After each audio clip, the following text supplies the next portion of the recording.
La Biblia en un año. Día 189. Segundo libro de Crónicas.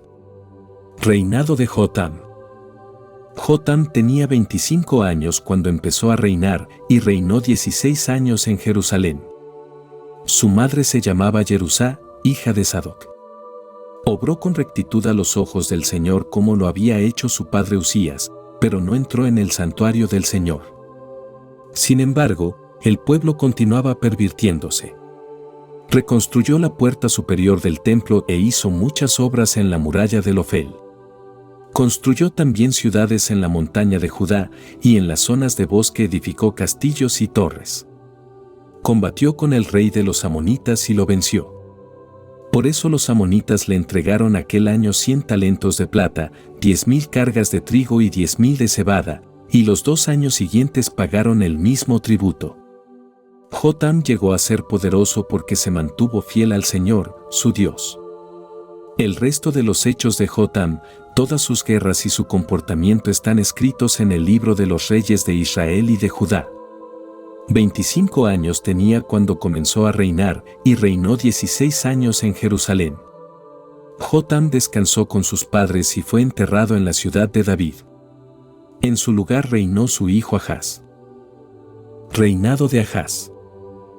Tenía Ahaz 20 años cuando comenzó a reinar y reinó 16 años en Jerusalén. No obró con rectitud a los ojos del Señor como su padre David. Siguió la conducta de los reyes de Israel e incluso hizo imágenes fundidas de los Baales. Quemó incienso en el valle de Ben Hinnom e hizo pasar por el fuego a sus hijos conforme a las abominaciones de las naciones que el Señor había arrojado ante los israelitas. Ofreció sacrificios y quemó incienso en los lugares altos, en las colinas y bajo los árboles frondosos. Guerra sirio-efraimita. Por eso el Señor, su Dios, lo entregó en manos del rey de los sirios, que le derrotaron y le hicieron gran número de prisioneros que se llevaron a Damasco. Fue entregado también en manos del rey de Israel, que le infligió una gran derrota. Pekaj, hijo de Remalías, mató en un solo día 100,000 hombres de Judá, todos ellos hombres valerosos, por haber abandonado al Señor, Dios de sus padres. Sicri, héroe de Efraín, mató a Maasías, hijo del rey, a Azricam, príncipe de palacio, y a Elcaná, lugarteniente del rey.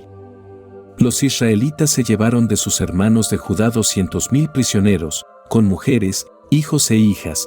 Además se apoderaron de un inmenso botín y se lo llevaron a Samaria. Allí había un profeta del Señor, llamado Oded. Este salió al paso del ejército que entraba en Samaria y les dijo: A causa de su indignación contra Judá, el Señor, Dios de nuestros padres, se los ha puesto en sus manos, pero ustedes los han matado con una violencia que clama al cielo. Y ahora ustedes hablan de reducir a la condición de esclavos y esclavas a los hijos de Judá y de Jerusalén. ¿Acaso no tienen también ustedes delitos contra el Señor, su Dios? Escúchenme, pues, y devuelvan los prisioneros que han capturado entre sus hermanos, porque si no, el ardor de la ira del Señor recaerá sobre ustedes.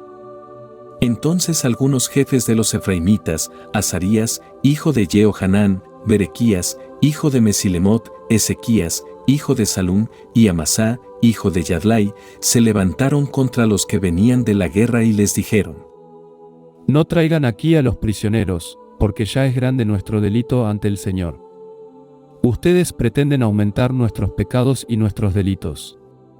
Ya es bastante grande nuestro delito, y el ardor de la ira del Señor se cierne sobre Israel. Entonces los soldados dejaron libres a los prisioneros y abandonaron el botín delante de los jefes y de toda la asamblea. Después algunos hombres, designados por sus nombres, se dedicaron a socorrer a los prisioneros. A los que estaban desnudos los vistieron y los calzaron con lo que tenían del botín, les dieron de comer y de beber, y les curaron con aceite. Luego, montaron a los más débiles en los asnos y los condujeron a Jericó, ciudad de las palmeras, junto a sus hermanos. Después volvieron a Samaria. Asalto del rey de Asiria. Por aquel tiempo el rey Ahaz envió una embajada a los reyes de Asiria pidiendo ayuda porque los idumeos habían venido de nuevo, habían atacado a Judá y habían hecho prisioneros. Los filisteos también habían saqueado las ciudades de la Cefelá y del Negev de Judá y habían ocupado Bet-Semes, Ayalón, Gederot, Socó y sus aldeas, Timna y sus aldeas, Gimzo y sus aldeas, y se habían asentado allí. Pues el Señor había humillado a Judá a causa de Ahaz, rey de Israel, que había introducido la inmoralidad en Judá y había sido infiel al Señor. Teglat-Palasar, rey de Asiria, vino y le oprimió sin prestarle ayuda. De hecho, Ahaz despojó el templo, el palacio real y el de los jefes, y lo entregó todo al rey de Asiria sin recibir ninguna ayuda. Incluso en el tiempo en que el asedio era mayor, el rey Ahaz continuaba siendo infiel al Señor. Ofrecía sacrificios a los dioses de Damasco que le habían derrotado, pensando, si los dioses de los arameos les ayudan, yo les ofreceré sacrificios y me ayudarán. Pero ellos fueron su ruina y la de todo Israel. Ahaz recogió los objetos del templo de Dios y los troceó, cerró las puertas del templo del Señor y erigió altares en todas las esquinas de Jerusalén. En cada ciudad de Judá erigió lugares altos para quemar incienso a los dioses extranjeros, irritando así al Señor, Dios de sus padres. El resto de los hechos de Ahaz y su comportamiento, desde el primero hasta el último, están escritos en el libro de los reyes de Judá y de Israel.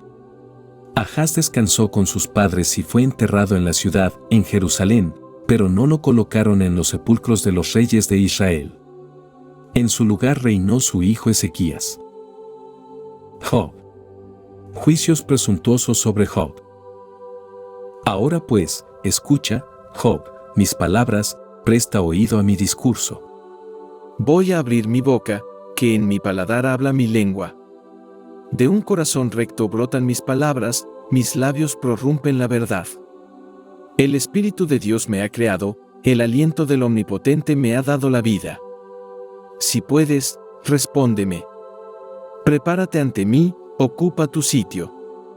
He aquí que yo soy ante Dios como tú, también yo he sido formado de arcilla, así que mi ataque no te aterrará, ni mi carga te resultará pesada. Tú lo has dicho a mis oídos, te he escuchado estas palabras, yo soy puro, sin pecado, estoy limpio, sin faltas. Pero Dios ha encontrado quejas contra mí y me considera su enemigo, pone trampas a mis pies y espía todas mis sendas. Pues debo contestarte que en esto no tienes razón, que Dios es mucho más que los hombres.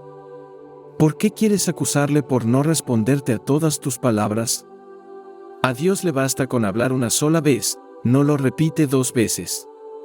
En sueños y visión nocturna, cuando el sopor invade a los hombres y duermen en su lecho, abre los oídos de los hombres, los estremece con sus apariciones, para alejar al hombre de su mal obrar y librarlo de la soberbia, para preservar su alma de la fosa y su vida de cruzar la frontera de la muerte. También le amonesta con dolor en el lecho y continuos temblores de huesos, le hace aborrecer en ese estado el alimento y la comida le resulta insoportable, su carne se consume a la vista y sus huesos, antes revestidos, quedan al descubierto. Su alma está próxima a la fosa y su vida a la morada de los muertos. Si hay junto a él un ángel, protector suyo entre 1000, mostrando al hombre el camino recto, y que, compadecido de él, diga, líbralo de bajar a la fosa, que he encontrado su rescate, entonces su carne recobrará el vigor primero, volverá a los días de su juventud. Suplicará a Dios y él, le dará su favor, mirará su rostro con regocijo devolviendo al hombre su justicia. Entonces cantará ante los hombres diciendo, había pecado, había violado el derecho, pero Dios no me ha dado lo merecido, ha librado a mi alma de caer en la fosa, y ahora con vida sigue viendo la luz. Todo esto lo hace Dios una y otra vez a favor de los hombres, para sacar a sus almas de la fosa y que con vida sigan viendo la luz. Atiéndeme, Job, escúchame y calla, que voy a hablar yo. Si tienes algo que decir, respóndeme, habla, que querría darte la razón, y si no, escúchame, calla, y te enseñaré sabiduría. Hechos de los Apóstoles. Resolución del concilio. Entonces les pareció bien a los apóstoles y a los presbíteros, y a toda la iglesia, enviar a Antioquía con Pablo y Bernabé a algunos varones elegidos de entre ellos, a Judas, llamado Barsabás, y a Silas, destacados entre los hermanos. Con ellos les enviaron este escrito. los apóstoles y los presbíteros hermanos, a los hermanos de la gentilidad que viven en Antioquía, Siria y Cilicia, saludos. Puesto que hemos oído que algunos salidos de entre nosotros, pero que nosotros no hemos enviado, se han desconcertado con sus palabras y se han llenado de inquietud, unánimemente nos ha parecido oportuno elegir a unos hombres, y enviarlos donde ustedes en compañía de nuestros queridísimos Bernabé y Pablo, hombres que han entregado su vida por el nombre de nuestro Señor Jesucristo. Enviamos por lo tanto a Judas y Silas, que les comunicarán de palabra estas mismas cosas, porque hemos decidido el Espíritu Santo y nosotros, no imponerles más cargas que las necesarias, abstenerse de lo sacrificado a los ídolos, de la sangre, de los animales estrangulados y de la fornicación. Obrarán bien al guardarse de estas cosas. Que tengan salud. Efectos del decreto. Ellos, después de despedirse, bajaron a Antioquía, reunieron a la muchedumbre y entregaron la carta, y al leerla se llenaron de alegría por estas palabras de consuelo. Judas y Silas, que también eran profetas, alentaron y confortaron a los hermanos con un largo discurso. Pasado algún tiempo, fueron despedidos en paz por los hermanos, para volver a quienes les habían enviado. Pablo y Bernabé se quedaron en Antioquía enseñando y anunciando, con otros muchos, la palabra del Señor. Segundo viaje apostólico de San Pablo. Silas, compañero de San Pablo. Algunos días después le dijo Pablo a Bernabé: Volvamos a visitar a los hermanos en todas las ciudades donde hemos predicado la palabra del Señor, para ver cómo se encuentran. Bernabé quería llevar consigo también a Juan, llamado Marcos. Pablo, en cambio, consideraba que no debían llevar consigo al que se había apartado de ellos en Panfilia y no les había acompañado en la tarea.